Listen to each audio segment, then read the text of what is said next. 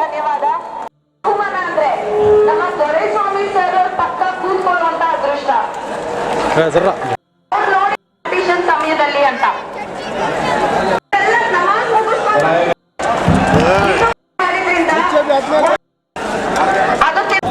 ಅವರ ಸ್ಟ್ಯಾಚ್ಯೂ ಹೆಸರು ಗವರ್ಮೆಂಟ್ ಅಲ್ಲಿ ಇರಲಿ. ಅವ್ರನ್ನ ಬಗ್ಗೆ ಪ್ರಧಾನಿಗಳು ನೀವು